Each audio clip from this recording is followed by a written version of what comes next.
wala c'est pour la presse? Ok, joxal ma lii Samba.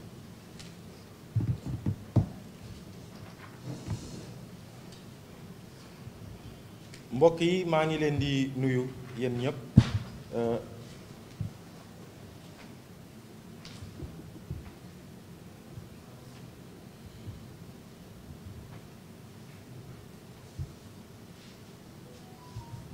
mbokk yi maa ngi leen di nuyu yéen ñëpp di leen jaajëfal bu baax a baax ci seen teewaay ci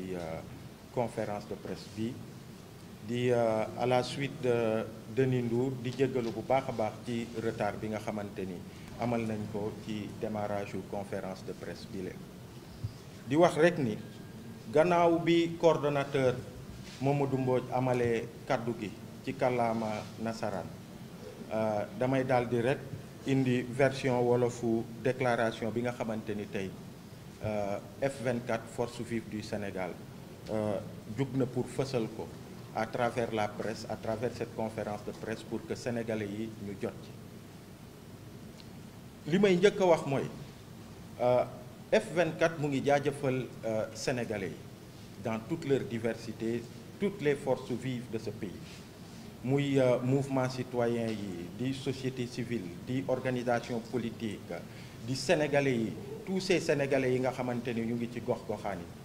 ci seen taxawaay bu mat sëkk seen fulla ak seen fayda gi ñu amal gannaaw xeexu 2011 2012 ci mbirum troisième candidature Abdoulaye Wade et que ci jamono yii ñu nekk ñu gën a dëggal seen bopp ni bëggatuñu réew mi dellu ci gannaaw ci ay acquis yi nga xamante ni am nañ ko ci démocratie notamment mbirum troisième candidature bi nga xamante ni constitution wu Sénégal réglé na ko ba pare mu am taxawaay bu am solo mu am fulla ak fayda bi nga xamante ni ak détermination bi war pour que président Macky Sall xam ni il n'a pas le droit de se confronter à ce peuple-là qui est déterminé sur la question de la troisième candidature ba nga xamante ni amut beneen choix bu dul mu respecté kaddu yi nga xamante ni jibal na ko depuis jamono yooyu mu doon kaddu yi nga xamante ni bind na ko ci téere waaye mu doon kaddu yi nga xamante ni méngoo woon na ak li nga xamante ni mooy charte ndeyu réew mi li mu tëral muy constitution du Sénégal donc mu doon li nga xamante ni c'est quelque chose de salutaire à travers déclaration bi mu amal le 3 juillet dernier pour wax ni comme ni ko constitution wu Sénégal waxee comme ni mu ko waxee woon day respecter kàddoom et que du briguer troisième candidature et encore une fois mérite bi yëpp njukkal gi yëpp dañuy jël ñu delloo ko peuple sénégalais bi nga xamante ni am na taxawaay gu mat sëkk gi nga xamante ni tax na au niveau international aussi mu am une pression forte pour que le président Macky Sall xam ni respect wu kàddoom ak constitution mooy le seul choix la seule option bi nga xamante ni moo gën ci moom. leneen li nag dañu koy souligner ndax ci discours président Macky Sall mu ngi wax ni naam constitution permettre na ko waaye il a décidé de se retirer wax ni que mu leer et que ce soit clair et consigné que constitution du Sénégal mbirum mandat bi réglé na ko pour de bon et que tey jii nii bu dee dafa décider ne pas briguer une troisième candidature dafa doon li nga xamante ni rek dafa méngóog li nga xamante ni constitution wu Sénégal moom la tëral peuple sénégalais moom la taxaw déterminé ci ak opinion internationale aussi pression bi ci def donc loolu il est important pour que nul n'en ignore pour que ñu régler ko xam ni constitution wu Sénégal réglé na mbirum mandat. li nga xamante ni nag dañ ko ci yokk F24 di ko ci yokk tey mooy naam c'est vrai mbirum troisième candidature bi ci kaddu ci annonce bi président Macky Sall def le 3 juillet wax na ni du présenter candidature am ñu jàpp ni ci ponk F24 yi nga xamante ni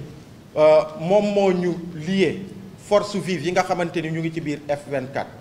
benn la ci ponk bu am solo c'est vrai mais am na yeneen ponk yi nga xamante ni am na solo lool mu war a tax bépp citoyen sénégalais mu gën a jekkal taxawaayam pour que suñu démocratie mu gën a ñoŋ pour que échéance yi ñu jëm notamment élection présidentielle yu février 2024 ñu mun ci dem ci ni mu gënee pour que démocratie wu Sénégal di gën a taar, pour que bàkku Sénégal bi nga xamante ni moom la ñuy ndamoo mu gën a jib ci àdduna bi yépp. loolu nag li mu wund mooy ñu war a ñu bañ a jàpp ni comme président Macky Sall annoncé na ni du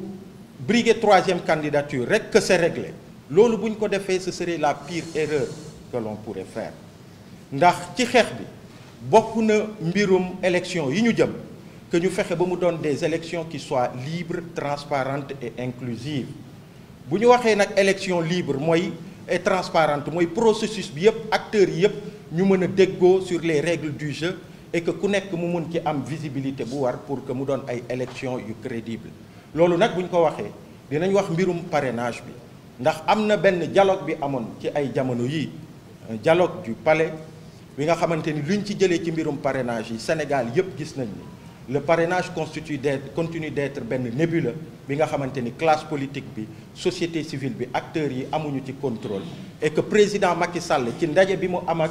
les élus wax na ko sax ci ay kaddu boo ko dégloo bu baax da ngay comprendre ni mbirum parrainage bi ba tey moom moo ciy buur di ci bummi et que moom mooy tirer les ficelles. et loolu ci lim ñuy yóbbu mooy situation bi nga xamante ni dinañu dem di dunduwaat li ñu dundoon ci ay élections yi ñu jóge mooy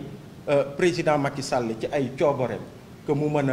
a choisir candidat yi nga xamante ni dañ leen di éliminer ci parrainage bi te du am benn fondement bi nga xamante ni c'est recevable. donc loolu il faut continuer de se battre pour que parrainage bi règle yi ñu xoolaat ko pour que mu mën a transparent, que acteurs yëpp ñu déggoo ci. beneen ponk bi nga xamante ni aussi am na solo mu war a tax sénégalais yi ñu gën a jekkalaat seeni taxawaay mooy mbirum élimination wu leader nu mu tuddati candidats yi nga xamante ni c'est des leaders politiques di leen éliminer sur la base d'artifice politico-judiciaire. gis nañu tey ni monsieur Khalifa Sall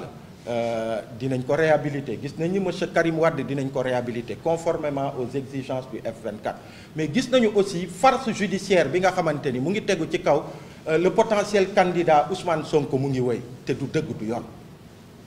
bu dee dañu jàpp ni lii dalal réew mi mooy que Macky Sall ne deewuma rek waaye après derrière mu doon ki nga xamante ni c'est lui qui choisit pour les Sénégalais ñi war a dem toutes les alternatives qu'il doit y avoir pour eux, dañuy nax suñu bopp.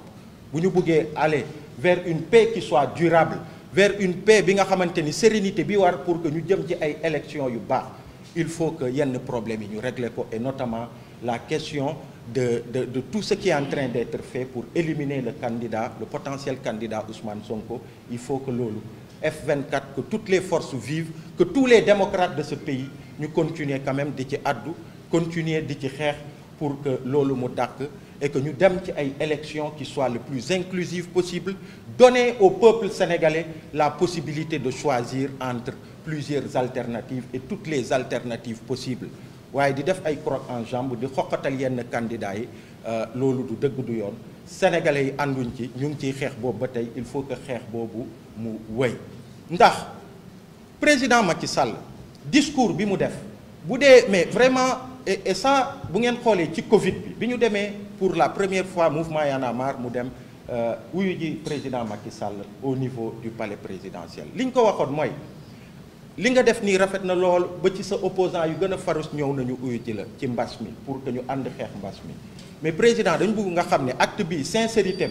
ak pérennité wu acte bi li ko mën a dëgëral mooy les actes de gouvernance que vous aurez à poser demain, à partir de demain, sur la gestion des 1000 milliards yu ñu annoncé pour xeex mbas mi. gis ngeen loolu fi mu mujjee. et sur cette question précise, sincérité wu annonce su président Macky Sall dinañ ko mesurer sur les actes yi muy poser à partir de suba ak ginnaaw suba ak ci fi ñu jëm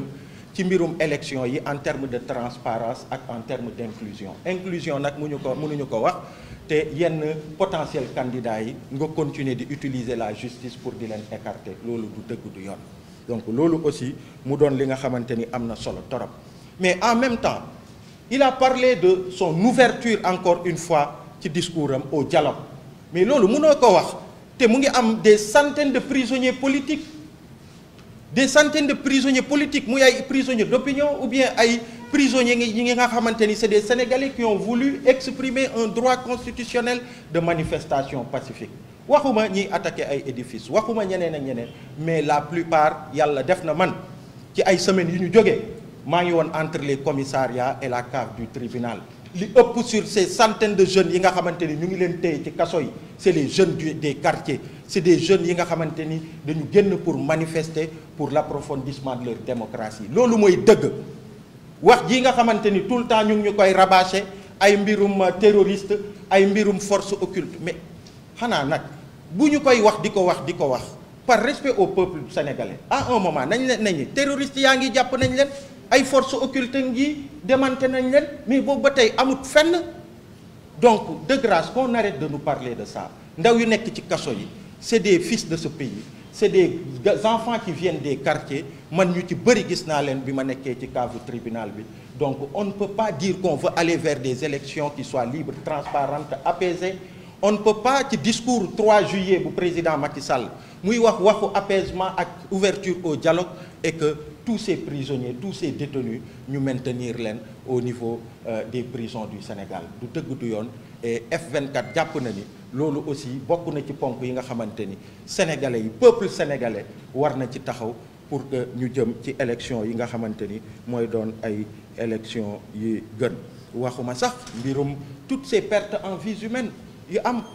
de mars 2021 à maintenant il y a eu 50 morts ci ay manifestations yi nga xamante ni c'est pas encore élucidé amut lenn lu ci justice def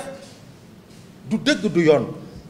et puis pour terminer aussi ci contexte bi ñu nekk nii amut benn sénégalais bu rafetlu blocus bi am cité Keur Gorgui fii un leader de l'opposition bi nga xamante ni boobu ba tey sur amul benn fondement juridique ñu ngi ko téye bloqué ko foofu mënul dem mënul dikk loolu aussi du dëgg du yoon et on pense que yooyu bokk na ci ay raisons yi war a tax que le peuple sénégalais continue de se battre ndax démocratie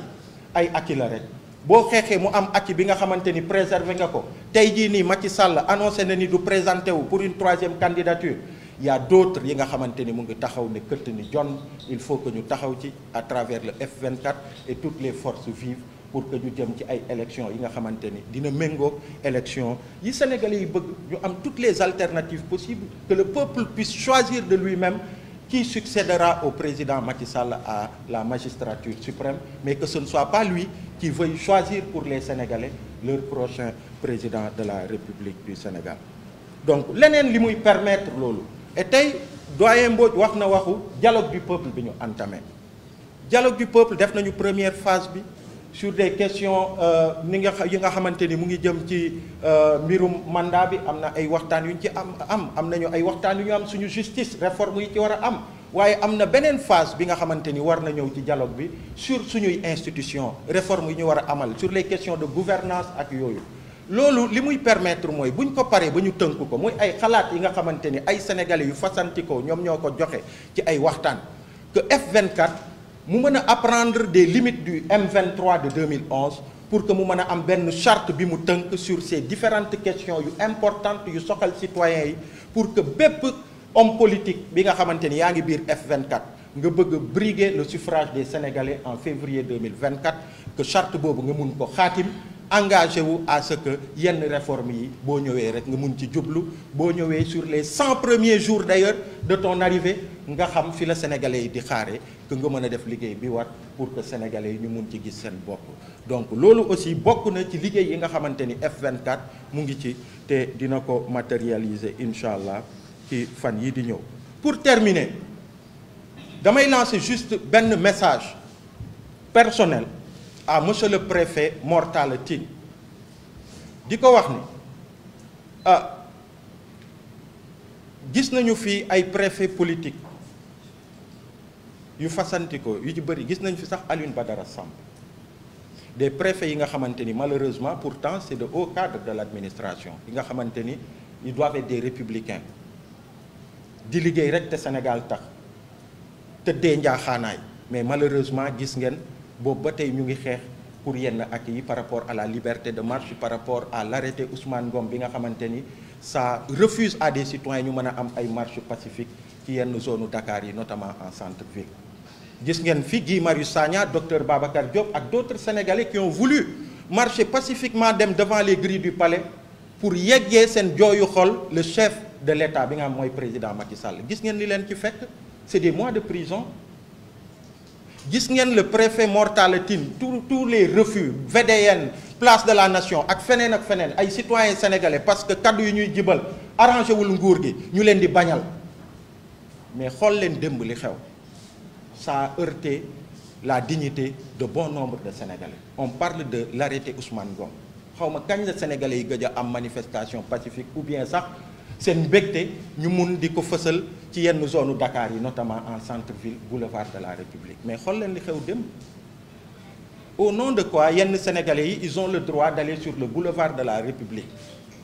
di manifester en tout cas mu am ay attroupement